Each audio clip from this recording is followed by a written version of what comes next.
In the charged atmosphere at this time around the role of Muslims in America comes what is billed as the first major exhibition in the United States on the Quran. Jeffrey Brown reports.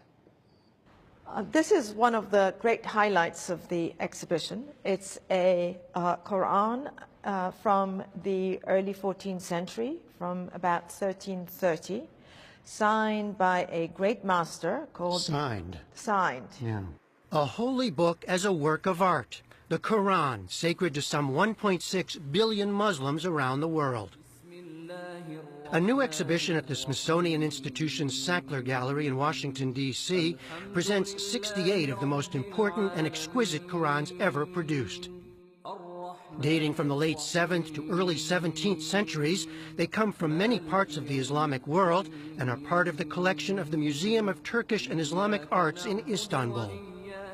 That's where Sackler chief curator Masime Farhad first saw them. I realized that these were true works of art, that every single one of them was astounding in its sort of mastery of the calligraphy, of the styles, and also of the scale of the works. And that is something that, to me, was very important and motivated me in trying to organize this exhibition, because I thought it really shifted my perception of what these works are, and I'm hoping that it will also shift the perception of the visitors who come to the museum to see the exhibition. For Muslims, the Quran is a divine text, a series of revelations transmitted from the angel Gabriel to the prophet Muhammad between 610 and 632.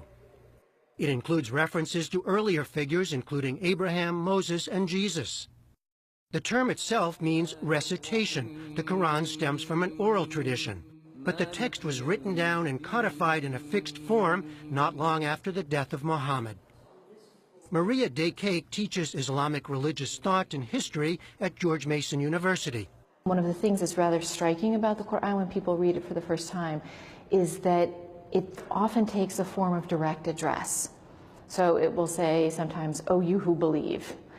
Sometimes it'll address all human beings, "O humankind." It is a series of moral exhortations, exhortations to virtue. It includes many stories of prophets before the time of Muhammad. It's an attempt to grab the listener or grab the reader, to wake them up, to make them think about their life, about the world around them. It's a lot of passages with rhetorical sentences, right? Did you not consider this? Didn't you think about this? How did you get here? This is looking good as well. The exhibition includes furniture, stands to hold manuscripts, and chests to store them. Many of these Qurans were originally commissioned and donated or collected by rulers. Early manuscripts on parchment feature plain ink and simple designs. Later artists and calligraphers developed ever more elaborate and ornate script, illumination, and geometric patterns, in light of Islam's prescription against figurative images, to make each manuscript a singular work. It's how they sort of use their individuality is really quite remarkable, and the greater master, the better they can sort of manipulate the style without breaking the rules, because you could not break the rules of a particular style of calligraphy, but you could sort of stretch them and sort of introduce your own sort of touch to a particular style or a particular type of writing. Some of these masters are well known to scholars, like the maker of this Quran, Abdullah Sarafi, who spent most of his life in Tabriz in northwestern Iran. What is remarkable about Abdullah Sarafi is the fact that he was able to write in more than one style of calligraphy, because usually most calligraphers specialized in one style and one particular size alone. It was clearly a Quran that was meant for display. It is so lavish in its use of both illumination, in terms of that sort of very rich black ink, the fact that every gold line is outlined in black. I mean, this is a visual feast and is supposed to be viewed and looked at. So it was meant as a display copy. How long would it take to do something like this? Many years. Years for each one? For each one. Even amid a highly contentious and politicized atmosphere today concerning Muslims in America, the curators say this exhibition was long in the works and the timing is coincidental. For her part, Maria Decake hopes it will shine a different kind of spotlight on Islam and the Quran.